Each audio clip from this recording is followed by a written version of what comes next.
everybody. And since there's a few new people that haven't met, let's just do a quick introduction. Just introduce yourself and tell us a little bit about yourself, just so everybody can like know who's who. So, Austin, we'll start with you. Okay.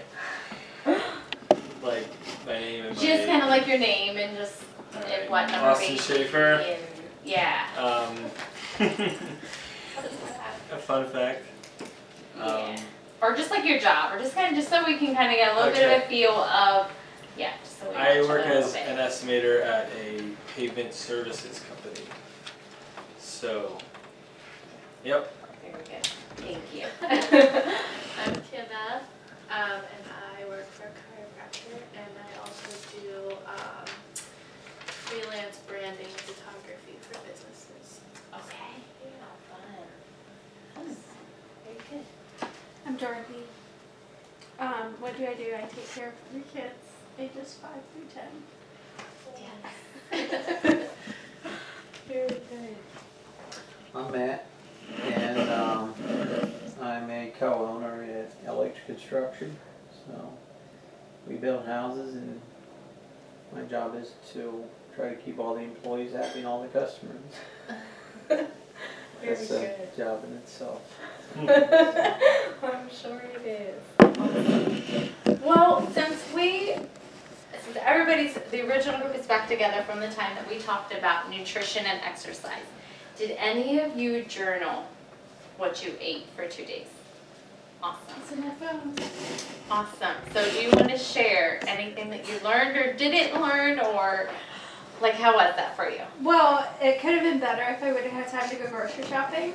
'Cause I Okay. felt like it was kind of, actually it's been over a week since we went grocery shopping. So, yeah, it wasn't the best 2 days, but I'm trying to think what I learned real quick. Journaling definitely makes you think before you just pop anything into your mouth, because you have to write it down. Definitely. And I feel like not necessarily as much with journaling, but there's a time where I would write out my menus. It was when I was trying to eat healthier, lose weight, where I would know what I would have for my snack, what I would have for my meals. Then I would make sure that the food was there, and that was definitely a life changer for me, because I wouldn't necessarily wait till I was starving to go get something. I'd be like, okay, it's snack time, I'm having a yogurt, or something like that. And I feel like since my dizziness, I'm not dizzy anymore, but back when I was so dizzy, whoever I talked with, the nurse, or whoever it was, had said make sure you get your snacks. So now I always, like around 10:30, I try to make sure that I have a yogurt or something, depending what I had for breakfast. And then also again between 3 and 4. Because otherwise I would not eat until I'd be starving, and then I'd be like, oh, I can make it till dinner, and just be completely starving. So I try to be a lot more intentional with snacks. That's awesome. And then how do you feel when you get your snacks? Do you feel I'm not like dizzy you're not anymore. dizzy, you're feeling better? Yeah. That's awesome. I mean, I don't know what the dizziness came from. If it was from morning sickness, or if it was from, all the other things going on, but I haven't been dizzy in ages. Oh, So, that's awesome. Good. Did anybody have anything else they wanted to share? I about agree journaling? with that, like Okay. having the plan. Like when I, probably like a month ago, my blood pressure was higher, and then like I had just my labs done, and I had protein in my urine, and so that's like a precursor for preeclampsia, which I don't have. But when we found that out, we were like, okay, I'm gonna do everything I can now to not get it. Yeah. And so I was having to like make my food ahead of time, because when you wait, or like I just feel like eating, like you don't want to eat, and so then you're like starving, and then you're like, okay, I'll just eat whatever I can. Whatever you get your hands on. And then it's like, oh, that probably wasn't, like, chips weren't a good idea, Yeah. you know, for breakfast. So, yeah. Yeah. Oh, that's So- awesome. Good. Good. Yeah, because it's so important, and like Darlene was here and she was saying how she runs, and she's like, she can tell when she's eating good because it affects the running. So Right. just kind of drawing a parallel with that to eating healthy during pregnancy is gonna, help you feel better and help you perform good. Even, I know, one of the times that we were here, I had talked about cutting up the veggies beforehand. Mm-hmm. I started eating a lot more that way, right? Because I think that also might be why I feel better, or why I just feel like that's healthy. And today I knew I was going to be on the road over my snack time. So we've Okay. been gone since 3 maybe. I packed Veggies and applesauce. Yes. Such Wow. a lifesaver because Uh-huh. we stopped at Burger King for something. I'm really not that hungry. I could probably go without. I did Good. something then. Yeah. So Veggies are always a good idea. They kind of help us to run on good, running good. So Dorothy, you would ask about varicose veins. I just want to Yes. fill that. So varicose veins, first of all, is like the walls of your arteries. Mhm. It's kind of like a weak point in it. So a lot of times what they tell you to do is, first of all, vitamin C. Take vitamin C. And if you want a good source of vitamin C, and this is something that I just found out, is the Emergency, like those little packets you can get. They're good because it just kind of helps your body to like use the vitamin C that it's getting. And it's also a good thing to keep with your labor bag because it's a good thing to drink during labor because it helps keep your energy. 'Cause so the like one a day electrolytes or in. something like that. And then for labor, you can have some on hand just as like you're getting tired, just kind of, it keeps you hydrated and keeps your energy levels up. So Good to know. that's something we say you can pack in your bag. Wow. So, What was that? Oh, I had cut back the one good choice that I had made. I had cut back in sugar, which was Okay. like every time I'm like I try to avoid sugar, and then when I actually like cut back or almost completely stop eating anything with sugar, it's like, whoa, I feel so feel so good. So they pretty much stopped bothering me after I cut back. Good. And then also, if you really want to help it, is the support hose, just because it kind of helps it from being able to bulge out. Because then and you probably notice this with every pregnancy, it can They get get worse. worse. So, support hose, I know, yeah, you can get them pretty much anywhere.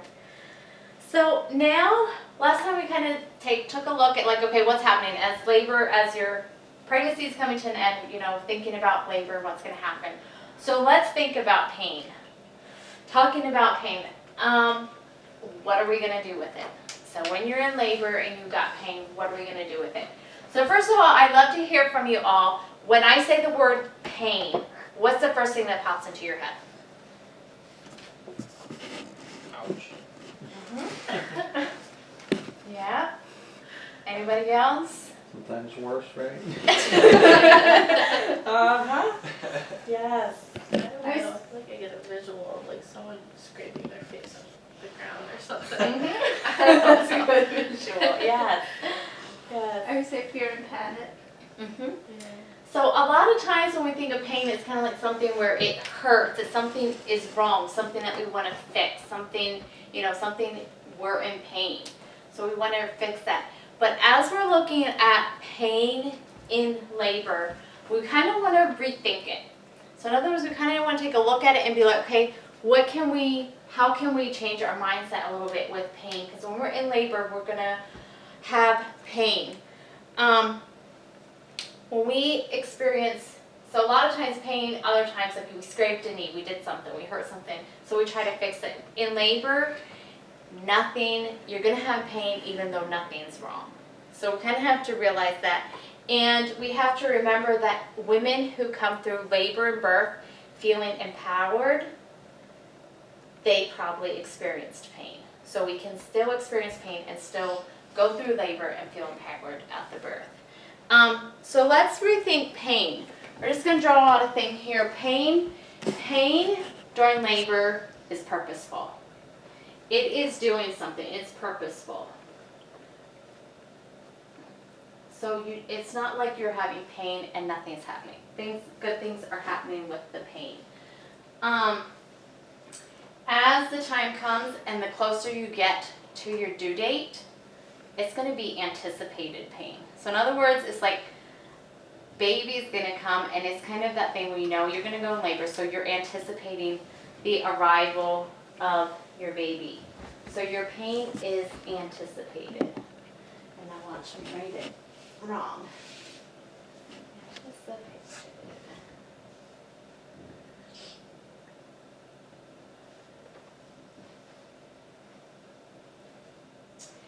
And the I is for intermittent. That means when you go into labor, at the beginning of labor, you're probably going to feel some pain, but it's not going to be the same as labor progresses. So what you feel in the beginning or what you feel different times is going to change. It's going to be different intervals of that. So that is intermittent, and then N is for normal. There, it's going to be normal for you to be in pain during labor. So we kind of want to rethink that. Instead of something that we need to fix, this pain is, instead of it being negative, it is a good pain. So let's define labor. Can somebody tell me what's the definition of labor? Working hard? That's right.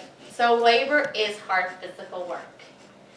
And birthing a baby, your labor is going to be hard physical work. So a lot of moms, sometimes they come through and say, I didn't know it's going to be that much work. It's called labor for a reason. It is hard work. So last time we talked about some of the things that are going to be happening as babies being born. And there's a lot of things that are probably going to cause pain. So let's look at pressure. Tell me, as you think of the baby being born, what do you think pressure, like talk to me about what type of pressure you think you're going to be feeling. In your back, your hips and stuff, everywhere it gets down there.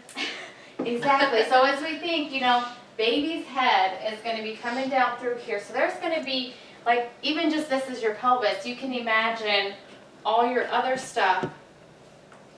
We're just going to get baby out here so we can see him. So baby is coming down through. So you've got all your other organs and your ligaments and everything else around here. So as baby's making his way down through there, there's going to be a lot of pressure. There's going to be a lot of pressure, as we were just talking about the dilation and effacement. So as baby's head is coming down through, there's going to be a lot of pressure on your cervix, a lot of pressure on your vagina. There's going to be a lot of pressure. So we, and a lot of times, towards the end of labor, and sometimes during the beginning, a lot of moms say they feel like they have to poop. So there's a lot of times a lot of pressure on your rectum too. And that is all, a lot of times mom's like, I feel weird, but I need to poop. It's okay. It's very normal. And as baby's coming down there, stretching. There's going to be a lot of stretching. So can somebody tell me a little bit, what do you think what's going to cause some stretching? What is being stretched, or what is going to cause? What is being stretched? What is going to cause? Yeah, all the above. Like like including the pelvis, but doesn't stretch much. Doesn't give a lot. Yes. So as we talked about, remember our Cheerio and our bagel. So we've got a lot happening going from the Cheerio to the bagel. And so there's going to be a lot of opening up, a lot of stretching, especially like the effacement, the dilation, your pelvic floor, your vaginal tissues, all of that. It's doing a lot of work, So there is definitely going to be a lot of stretching. And then you're going to have your contractions. Dorothy, you had babies before. Can you explain in your own words a little bit what contractions felt like? I can't remember from my babies, but even now, like my practice. Uh-huh. Oh goodness. Tightening of the muscle Yes. to a dramatic version. To a dramatic version. I like that. A lot of moms are kind of like, if you think of menstrual cramps, It's kind of like an extreme version of the menstrual cramps, like a really bad menstrual cramp. So it's kind of cooling you in, and your Braxton Hicks are kind of, like I said, it's kind of like a little bit of a foretaste to what your contractions will be. And we hope we don't experience this, but tearing. What would tearing come from? I have no idea. So, So what would it come from, or how would it feel? or how would it feel? Both of them. Is it just from it going like quickly, or? Sometimes it can just be from baby's head being born. A lot of times if it is born quickly, there is a greater chance of tearing, just because they didn't, like, a lot of times if it's slower, it kind of gives the vaginal tissues time to stretch out. If it's born fast, sometimes it doesn't have that give. It didn't do it slowly to kind of open it up. And so sometimes there is tearing. And that's when baby's head comes out, sometimes it will tear. And that's why we encourage moms do the perineal massage, because we've seen a lot of good come out of that. Let's talk about tension. What do you think, as you're thinking about labor, what is going to cause you to tense up? What is going to cause tension? What's that going to look like? Fear, anxiety, nervous. That would probably be the same as fear. So tension and fear, they kind of go hand in hand, because sometimes when you experience the pain, you're going to tense up. And that's when we get on the cycle of you tense up. When you tense up, it causes more pain. When there's more pain, it causes fear. When you get more fearful, then you tense up more. So kind of, you see how that cycle can just kind of get out of control. So, and some of it is, with the pain. And what we want to try to not do is get tense, because what tension does is it wears you out. In other words, instead of like working with your contraction, it's kind of like you're working against your contraction, because you're tensing up. And so it's like energy is going into the rest of your body being tense instead of focusing on your uterus to get baby out. And fear. Let's just look a little bit at fear, because a lot of moms going into labor, they're like, it is fearful, they don't know how it's going to go. Let's talk about thinking about labor, and thinking if you do get fearful, like, what do you think that's going to feel like? What do you think that's going to do? And Dorothy, did you ever remember a point where you did have fear? What did it feel like in labor? So, if you guys want to answer, you I'm can. a really bad one for that because of my induced labors. Okay. But I can't say that I've ever went into labor without fear. Mm-hmm. Like, I was always like Mhm. paranoid, and that's why I'm here today. Mm-hmm. So tell me a little bit, like, how did that fear, like, how did you feel that affected, like, It pretty much froze my body, I think. okay. Because So kinda like- fear is paralyzing, right? Mhm, And at the exactly. time, I would have not known it, Mhm. like, that it was doing that. Okay. That I was Yeah, doing. yeah. Did you have anything you wanted to add to that? I think I'm like really naive about the whole thing. I'm like, yeah, I'm scared. But Like when it happens, I'm gonna be like, okay. So I don't know. I don't know what I would be. Probably like in the moment, just like, oh my gosh, something's going wrong. I'm in pain, but it's like normal. Yeah, So, yeah. And a lot of times, like you said, like that whole fear, I like the word you use, it paralyzes you. Like kind of like you're scared, and it just kind of like, instead of having your body function, it just kind of like freezes you. Like so it's like probably you better can't. to like verbalize like what you're scared of Absolutely. and have someone be like, no, Mhm. no, don't be scared of it. Yeah, absolutely. The other thing I wanted to absolutely. say back to the pain level, like Mm-hmm. when I'm the kind of person, which I think I'm changing, so I'm hoping this will change with this Mhm. labor. But I have to fix it. Like if there's pain, Mhm. take Tylenol or like do something, go get a massage or like you know. Yeah, yeah. So like my whole life it was like if there was pain, let's figure out Let's how to get fix rid of it. as Yeah. soon as possible. Mhm. And with labor, you can't really do that. Yeah, yeah. It's kind of just, in a way, you just kind of have to release it to be like, hey, you know what, your body knows what it's doing. And embrace just it. to kind of and embrace it. Just kind of like try as best as you can to embrace the pain. And I know that's kind of weird, but we're gonna kind of talk about it more, and we'll even teach the partners like how to help you embrace the pain, how to help you not tense up and not be fearful. Because it is paralyzing. I've experienced it. So let's look at some of the things we can do with pain. So looking at pain, what can we do? So let's talk about, because relaxing and breathing go so much hand in hand, let's just kind of group those together and look at those together. So what are some ways now looking, into labor, what are some things that you think would be like, okay, you know what, this will be good to relax? What are your thoughts on that?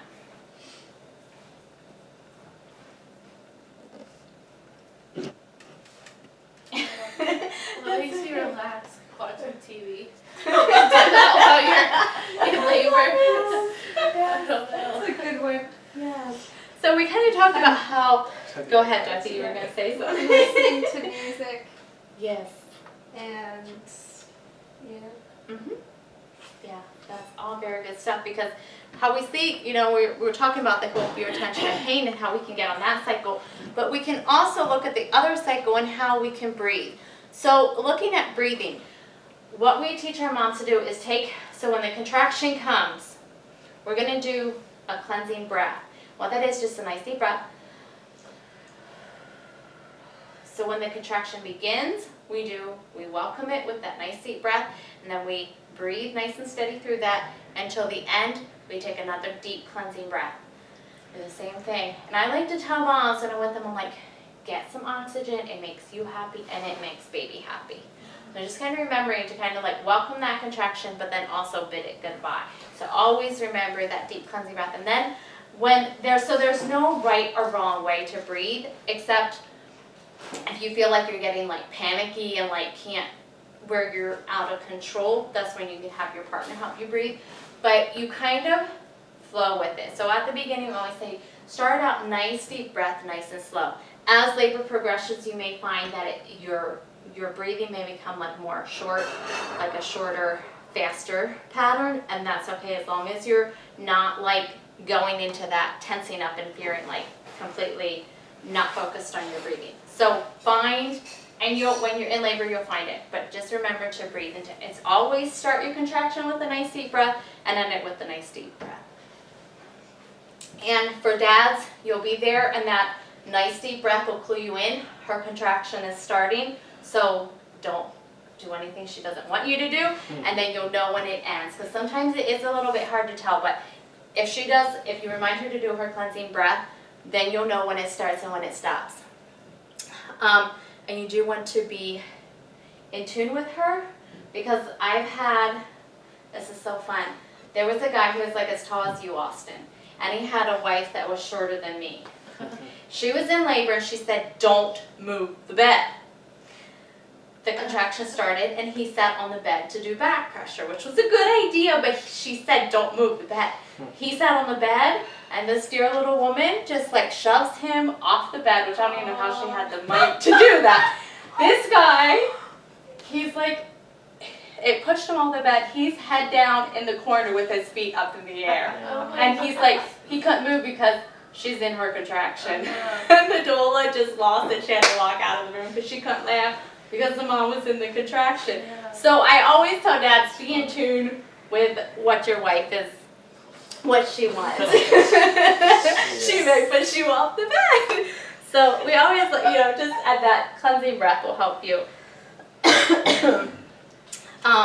My issue with both, I want to say all three or both, at least two of them was hyperventilating. Was that just too fast breathing? Did you feel like you were kind of in control of it, or did it kind of feel like when the contraction came, you tensed up and just got through Maybe. it? I don't know. Because a lot of times when things get intense, I always tell dads, if you need to, go right in front of her, say, look in my eyes, and just help her find a nice deep breathing. Keep it nice and steady. Mm-hmm. And I just recently had an eye-opening experience with this whole breathing thing, so I mean, I've seen it work for laboring moms and it works amazing. And my brother was just in a motorcycle accident a week and a half ago. He is in an LGH. He's doing good, but he's in a lot of pain. So I went in there and he's like moaning and can't, you know, keep it. He's crying and pain is just awful. And I said, all right. I said, you're going to look in my eyes. I'm going to hold your hand and we're going to breathe. Honestly, I was there like, wait, this works for laboring moms? I did not know it would work for a person in a motorcycle accident. But it is scientifically proven. If you take a nice deep breath and let it out through your mouth slowly, the cycle, that fear, tension, and pain, and even when you're on like your fear and anxiety cycles, it like cuts the cycle. It stops it immediately. Your heart rate drops and your body just like goes back to normal. So it's proven, and I was just like, wow, this works for a person in pain. Well, I'm from a even motorcycle. thinking like, take a deep breath for a kid that's upset about something, or if you're feeling frazzled, like as a mom, Yeah. and you're gonna snap at somebody or whatever, you just stop and take a deep breath. What Take a does it nice do? deep breath, and it just kind of like Kind of resets. helps you reset And just like, yeah, so I'm always like, just remember that nice deep breath, it will. And if you're breathing and you need to make noise, go ahead and make noise, just remember to keep it low. So I want to do, I want you guys to place your hand on your stomach, and I want you to make a nice high sound, which is the sound you should not do in labor. So just make like a, ah, and you just go, and feel what your stomach does. Did you feel a different sound? Make a low sound, like a, So when you make a high sound, I'll try it. Tell me what you mean. It's more fun listening to you guys. So what it does, you can feel like your stomach kind of pull up when you make Okay. a high sound. And what that does, instead of working with your contraction, it will make your cervix swell, which that you don't want because you're trying to get your cervix to dilate and open up. So you always remember, and husbands, if you hear her making high-pitched sounds, help her to make a low-pitched sound because it will, you don't want her cervix to swell. It will make life harder. And if you are feeling the urge to push, let's say you're feeling the urge to push and you're only at 8 centimeters, the doctor or the midwife is like, we don't want you to push, but you feel like you have to push. Have your partner help you hold their finger in front of your hand and blow out the candle or pant, because when you're doing that, you cannot help your body bear down and push. So we always say, if you feel the urge, blow out the candles. So we're going to look into changing positions. Because like we said, we want to work with gravity. Changing position definitely helps baby navigate its way through the pelvis. So before we do that, we're going to take a break, use the restroom, stretch a little bit. If you need to go outside, get a breath of fresh air, go for it. And Kina, so nicely, you brought us snack tonight. So yeah, we'll have a little break right now. And then we'll come back and we'll talk about our positions and we're going to practice.